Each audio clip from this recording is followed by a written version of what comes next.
इनकी धज्जियां उड़ा के रखती हैं। वो इतना बड़ा स्कैंडल है जिसका हिसाब कोई नहीं। नंगे को आप कैसे नंगा कर सकते हैं? मेरी समझ से बाहर है मज़ाकरात। सारी तफसील भिजवाई है मुझे। फैसल वावड़ा ने मेरे रोंगटे खड़े हो गए। ये लोगों की ज़बान काट देना चाहते हैं। लोग तो बेचारे पहले ही गूंगे हैं, जो माड़ा मोटा चूं चां करते हैं तो करने दो।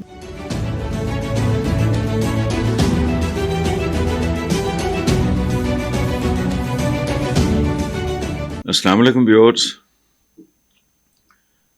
इमरान खान ने कहा है कि मुज़ाकरात एक ढोंग था, हम इन कठपुतलियों को एक्सपोज करना चाहते थे। हम खड़े हैं, न झुकेंगे न बिकेंगे, कौम के लिए आखिरी सांस तक खड़ा रहूंगा और इंशाअल्लाह ये मुश्किलात जल्द खत्म हो जाएंगी। आइए मैं चंद सतरें पढ़ के मैं उस पर तबसरा साथ साथ ही करता जाऊंगा। तो मुझे इमरान की ये बात इसलिए समझ नहीं आई कि इन कठपुतलियों को एक्सपोज करने की तो जरूरत ही नहीं है। पूरी कौम जानती है, बच्चा बच्चा जानता है, रेडी छाबड़ी वाला जानता है कि ये 47 के धंधे की पैदावार हैं, ये सारा कुछ। तो उनको एक्सपोज करने के लिए तो जरूरत नहीं, दे आर ऑलरेडी एक्सपोज्ड। अगली बात की है स्पीकर कौमी असम्बली सरदार अयाज सादिक ने कि हुकूमत और पाकिस्तान तहरीक इंसाफ के मुज़ाकरात ख़त्म होने का ऐलान करते हैं। PTI की जानिब से किसी ने मुज़ाकराती इजलास में शिरकत नहीं की, जिस पर इजलास ख़त्म कर दिया। ये तो होना था ये। और इससे पहले जो इमरान ने बात की है वो ढोंग ही लग रहा था, लेकिन मैं फिर वही बात दोहराऊंगा कि नंगे को आप कैसे नंगा कर सकते हैं? एक्सपोज तो आदमी उसको करता है ना जो एक्सपोज ना हो। आप उसके बारे में कोई ऐसी बात मंजर आम पे लाएं जो लोग ना जानते हों। लोग तो बहुत अच्छी तरह जानते हैं ये हुकूमत क्या है, इसका बैकग्राउंड क्या है, इसकी परफॉर्मेंस क्या थी, इनको क्या मिला था, क्या हुआ था, क्या नहीं हुआ था, वो सारा दुनिया जानती है। आगे सरदार अयाज सादिक ने कहा कि हमने PTI को मुज़ाकरात में शिरकत की दरख्वास्त की थी।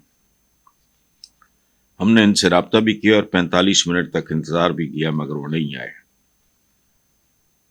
हुकूमती मुज़ाकराती कमेटी बरकरार रहेगी। ये कॉन्ट्रडिक्शन है इनके दरमियान। वो कहते हैं इसको डिसॉल्व कर देंगे। अब अयाज सादिक जैसा बंदा कह रहा है कि हुकूमती मुज़ाकराती कमेटी बरकरार रहेगी क्योंकि मुज़ाकरात से ही मामलात आगे बढ़ने हैं।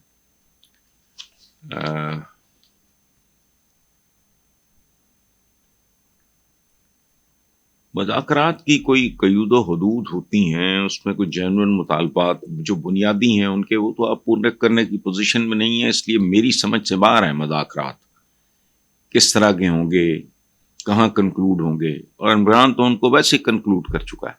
उसने कहा कि इनको नंगा करना था। नंगा करना अच्छा नहीं लगता, वो एक्सपोज करना था, तो वो पहले से एक्सपोज्ड हैं।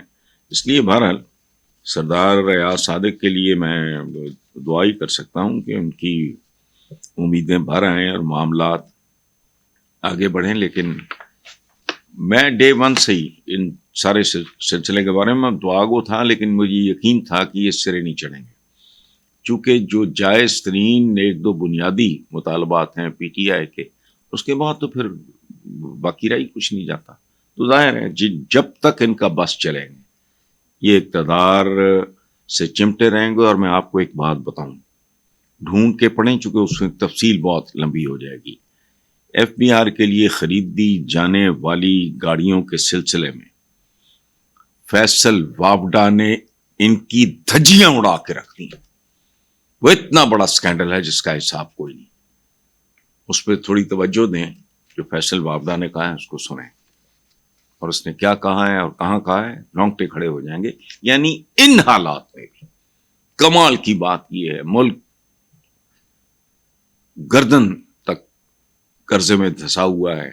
इनकी क्रेडिबिलिटी सियासी तौर पे मुकम्मल तौर पे तबाह बर्बाद हो चुकी है, लेकिन इसके बावजूद इनके रवैये इतने अजीबोगरीब और हौलनाक हैं कि मुझे जब पता चला, मुझे भिजवाया गया है, वो सारी तफसील भिजवाई है मुझे, फैसल वावड़ा ने, मेरे रोंगटे खड़े हो गए।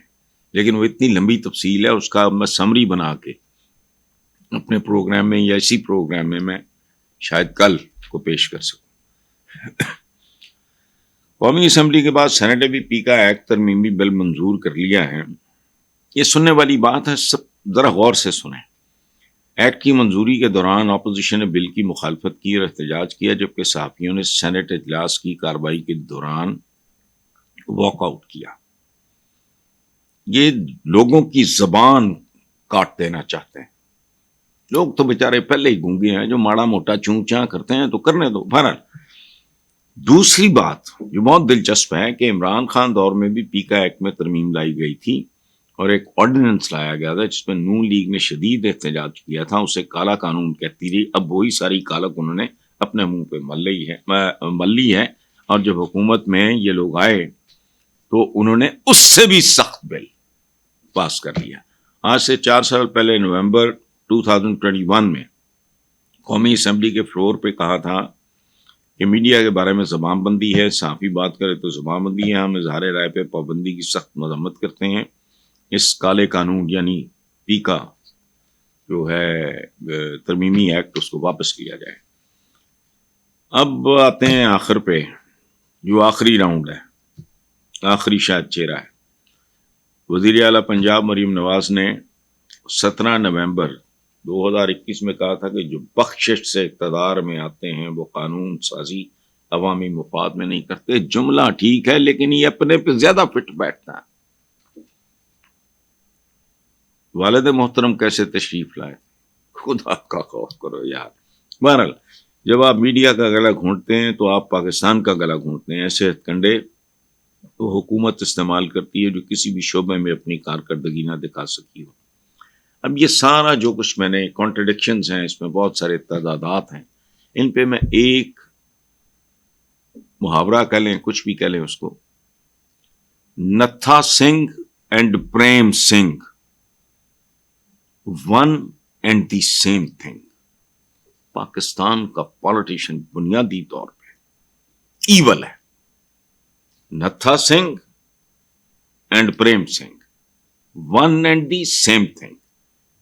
اس کو تھوڑا ایکسپلین کر دوں اگر کچھ نوجوانوں کی سمجھ میں نہ آئے, کہ ہمارے ہاں یہ جو سارا دھندا ہے اس میں مقصد ایک ہی ہوتا ہے. جیسے ہیرو ہیروئن کو پٹاتا ہے گانے گا گا کے, اور اگر وہ پران ہو یا پریم چوپڑا ہو, اس طرح کا ویلن ہو, وہ اغوا کر کے اپنا مقصد اچیو کرنے کی کوشش کرتا ہے. ہوتے دونوں ویلن ہی ہیں.